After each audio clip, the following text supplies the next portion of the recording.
코로나가 우리 곁에 너무 오래 머물고 있습니다. 한 주일 동안 잘 지내셨습니까? 오늘 말씀은 마가복음 6장 1절에서 3절에 있는 말씀입니다. 이 사람이 마리아의 아들 목수가 아니냐? 야고보와 요셉과 유다와 시몬의 형제가 아니냐? 그 누이들이 우리와 함께 여기 있지 아니하냐 하고 예수를 배척한지라. 아멘. 전도사님 한 분이 목사 안수를 받고 부목사로 새로운 교회에 취임하시게 되었습니다. 새로 사역하게 된 교회가 신학 동기 가운데 가까운 목사님의 모 교회였습니다. 그 사실을 일부러 밝힐 필요는 없어서 감추고 열심히 사역을 하는데, 때때로 그 동기 목사님의 이야기가 성도들 입에서 나올 때면 한참씩 웃고는 한다는 것입니다. 왜냐하면 자신은 동기 목사님의 성장한 모습을 알고 있기에 그 교회 성도들이 그 목사님의 코 흘리게 시절의 이야기를 할 때 나이 드신 성도님들은 아주 편하게 이름을 불러가면서 어릴 때는 그렇게 천방지축이더니 지금은 아주 목사 일을 잘 한답니다. 그런 얘기를 들으면 예수님도 고향에서는 선지자 대접을 받지 못하셨다고 하더니 목사도 고향에서는 그저 이름으로 불려지는 옛날의 개구장일 뿐이로구나. 그렇습니다. 자기의 어린 시절을 속속히 알고 있는 곳에서는 그만큼 활동의 제약이 따릅니다. 오늘 본문에서 예수님은 고향 나사렛을 찾으십니다. 공생애를 시작하신 후에 처음으로 찾아가는 그리운 고향입니다. 그런데 고향 나사렛 사람들의 반응은 차가웠습니다. 가르치시는 교훈에 놀라워하면서도 받아들이지는 않는 겁니다. 그리고 예수님의 어린 시절과 대수롭지 않는 가문을 들먹이며 배척을 합니다. 결국 예수님은 아무런 일도 하지 않으시고 나사렛을 떠나시고 말았습니다.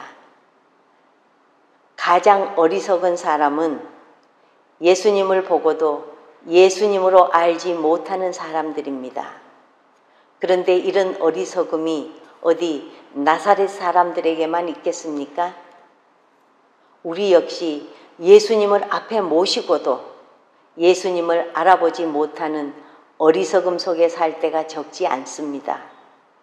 여기서 우리가 얻어야 할 교훈은 첫째, 과거를 잊어주어야 한다는 것입니다. 세상 사람들은 누구나 새로워지기를 원합니다. 어제보다는 오늘이 낫고 오늘보다는 내일이 더 나은 사람이 되기를 원하는 것입니다.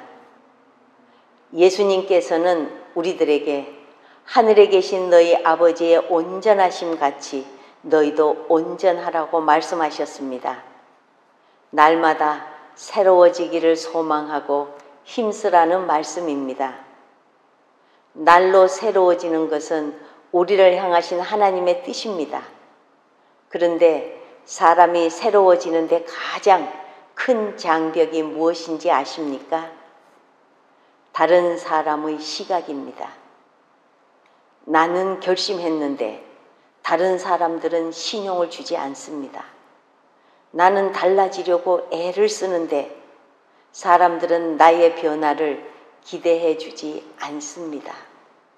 나는 분명히 달라진 것이 있는데 사람들이 코웃음 치고는 말아버립니다.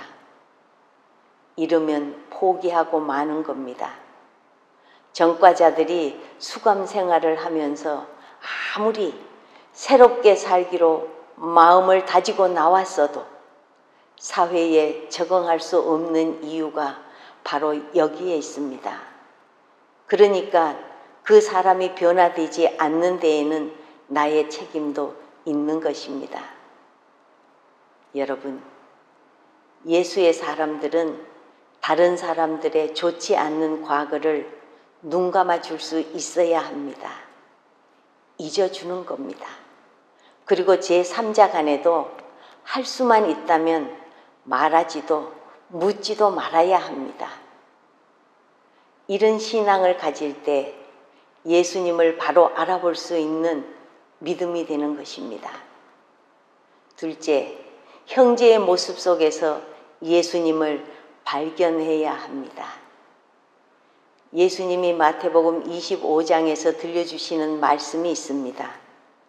인자가 다시 오실 때에는 모든 민족을 그 앞에 모으고 각각 양과 염소로 분별하시는데 그 왼편에 염소로 분별된 자들에게 저주를 받은 자들아 나를 떠나 마귀와 그 사자들을 위하여 예비된 영원한 불에 들어가라 고 말씀하신다고 하셨습니다.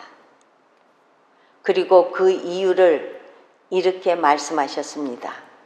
내가 줄일 때에 너희가 먹을 것을 주지 아니하였고 목마를 때에 마시게 하지 아니하였고 나그네 되었을 때 영접하지 아니하였고 헐벗었을 때에 옷 입히지 아니하였고 병들었을 때와 옥에 갇혔을 때에 돌아보지 아니하였느니라. 무슨 말씀입니까? 예수님은 지금 내 앞에 있는 형제와 자매의 모습으로 와 계신다는 뜻입니다. 때문에 우리는 형제의 모습 속에서 예수님을 발견해야 합니다. 못나고 헐벗고 부족한 형제의 모습 속에서 오히려 마구간으로 오셨던 예수님께서 함께하고 계신 것입니다. 우리가 마구간의 하나님의 아들을 발견하는 눈을 가지게 될 때 비로소 우리의 믿음은 감히 성숙의 단계라고 말할 수 있을 것입니다. 사랑하는 성도 여러분, 예수님이 어떤 모습으로 우리 곁에 찾아오셔도 기쁨으로 맞이해서 주님이 준비해 오신 은혜와 축복 속에서 살아가게 되시기를 축원합니다. 아멘.